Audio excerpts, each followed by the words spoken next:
Hello, everybody. Welcome to this short video lecture. It's called Cultural Analysis, Reading the World. Throughout your educational career, you have likely learned about strategies for reading carefully and thinking about what you read. Good readers make sure to pay close attention to what they read, to monitor their own level of comprehension, to ask critical questions, compare and contrast different texts, and to apply what they read to their own lives. The same reading strategies that can help you decode texts, it turns out, can also help you decode the world around you, a practice known as cultural analysis. A helpful way to think of cultural analysis is by thinking of the world around you as a text that needs to be read. In a way, there is an inherently textual quality to the way we experience the world, since everyday objects, spaces, social roles, and social practices are all layered with meanings.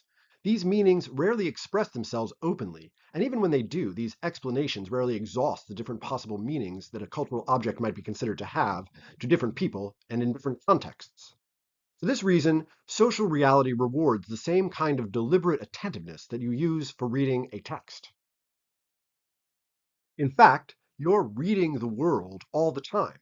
Of course, there are blatantly semantic things in the world, like stop signs and advertisements, but there is a kind of unspoken statement behind every cultural object that invests it with meanings, many of which we are not fully aware of. I wear this brand of shoes instead of that one. I have a strange feeling when I look at a slug. Something about seeing a certain celebrity on TV always makes me angry in a way I can't define. All of these behaviors and responses take place in a vast network of cultural cues that we tend to be mostly entirely unaware of. We are immersed in culture, we are shaped by it, and we also literally are it in the sense that humans act collectively to make culture what it is. There is a joke about one fish who says to another, "How's the water?" And the other fish replies, "What's water?"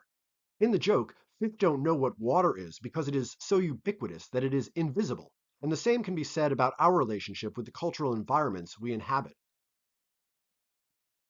It is also important to recognize that these environments are not homogeneous, but pluralized, with different cultural zones of influence, overlapping, contesting, compromising, living in contradiction, and engaging in dialogue with one another. Sometimes it is these very tensions that make culture visible, but we still might not know what it is that we're seeing. Everything means something. In fact, everything means a lot of things, and all of these meanings exist in a jumbled up soup that is mostly invisible to us, or only felt subliminally, subconsciously, intuitively, instinctively, reflexively, in a way that is sometimes described as non-thematized. We act according to beliefs that we hold so deeply that we don't understand them or even perceive that we have them. The job of cultural analysis is to investigate these meanings, pull them into the light of self-awareness, and explore their interconnections and implications. These cultural meanings are encoded in us, in our own neuroarchitecture, not ours alone as individuals, but collectively as a species. Because these cultural meanings are expressions of trillions of human neurons spread out across the entire surface of the planet, across a deep timescale of millions of years, they tend to be very complex, deeply interwoven, and infinitely interpretable. In fact, these meanings may be the most complex phenomena that have ever existed in the universe. So any project of cultural analysis is a kind of thrilling plunge into a bottomless abyss, and this abyss is nothing other than human consciousness itself. A look at the syllabus for this class will tell you that this class involves regular readings and writing assignments in the form of discussion board posts, weekly assignments, and a final essay. Writing is the best tool that humans have for thinking through big questions, processing large amounts of complex information, and also finding one's own place among this new information, developing a personal connection with it. In the case of cultural analysis, this personal connection is a crucial starting point since, as we just talked about, the culture is a human phenomenon that takes place through our own daily experiences and that exists in the way we experience our relationship with the world around us. Using writing to perform cultural analysis can be a powerful way, therefore, not only of helping the human species understand itself more richly, but also for you as an individual to practice the Socratic dictum, know thyself. Here are some steps for using writing to develop your own work of original cultural analysis. Number one, start with a specific object of analysis. As discussed previously, culture is too dense and all-encompassing to be manageable in its totality. The best cultural criticism zeroes in on very specific pieces of the world and reads them closely. General statements about the culture at large are too floofy to be persuasive and too abstract to be helpful as a conceptual tool. If you can conduct your analysis in reference to a specific cultural object, however, the object anchors your discussion in something tangible, existing as visible evidence for the validity of your analysis. The object can be a work of art, an advertisement, a building, a meme, a product, a piece of technology, or literally anything. It can also be something other than a literal object. It can be a conversation you had, a conflict you observed, or something you experienced, whether profound or mundane. You attended a lacrosse game. You went to the supermarket. You had a fight with a friend. These are all rich starting points for cultural analysis. Your object can be anything that seems to call for some kind of interpretation that makes you think, even if you don't know what it makes you think about, and maybe even especially then. The more specific your object is, the more contained, the better it is as an object for a cultural analysis study. A conversation is a better starting point than a relationship.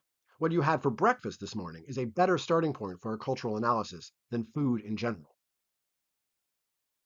2. Summarize the details of the object. One of the advantages of identifying a specific object is that it allows you to really zoom in and look at the specific features of the thing you're examining. In the case of an experience that you have, the specific elements you would want to take note of would be the specific words and phrases people said, specific facial expressions you noticed, nuances of body language, details of location and time of day, and even your own emotional response to the experience. In the same way that an attentive reader takes detailed notes of something they're reading, or in the same way that field zoologists take careful notes on the behaviors of the animals they observe, a good starting point for a cultural analysis is to record as objectively as possible the details of the object that you're investigating. These observations will serve as the raw material for the analytical statements that you will eventually articulate. Step 3. Free write about what the object means to you. As mentioned previously, your personal relationship with what you're writing about is your key into your analysis. Your own emotional and even physical response to the object hints at the object's emotional value, its resonance or significance, and writing can help you clarify what might start off as a vague intuition. The nature of your emotional response might also be multifaceted in a way that might not be immediately obvious. Writing about your personal feelings about your cultural object can help you to tease out different nuances and dimensions embedded in your impressions. As you write about these impressions, you translate them into statements, hypotheses, interpretations, and propositions, thereby making them available to do analytical work. Step 4. Engage with other thinkers. Have conversations with your friends about your analytical object. Take advantage of class discussion to talk to your professor and solicit perspectives from your classmates. Read what has been written by other people about topics adjacent to the object you're writing about.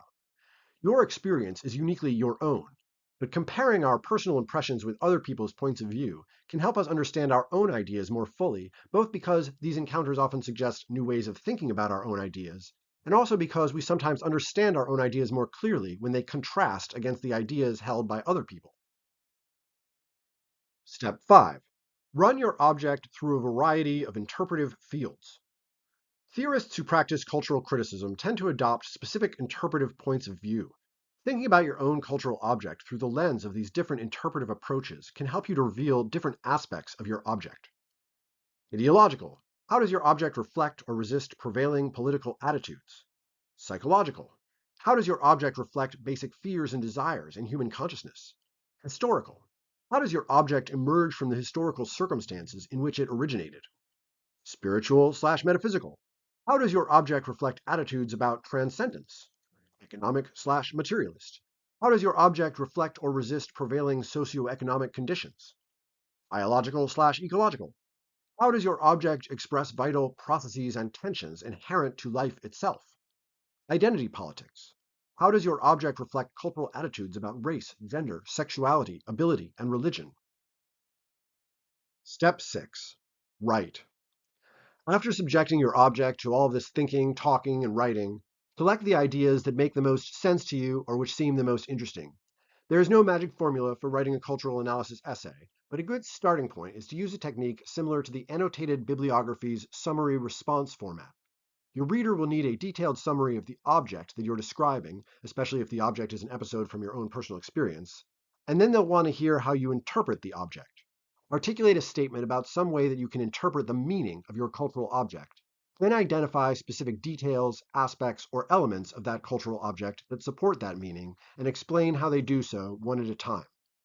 In the process, it is likely that your writing will start off with very specific details of a particular cultural object or personal encounter and move toward more grandiose and far-reaching speculations about the nature of human reality. In the process of conducting this kind of analysis, you are helping the human species to understand itself better, challenging us all to achieve greater self-awareness and to use this new insight to build a more empathetic and more mindful future.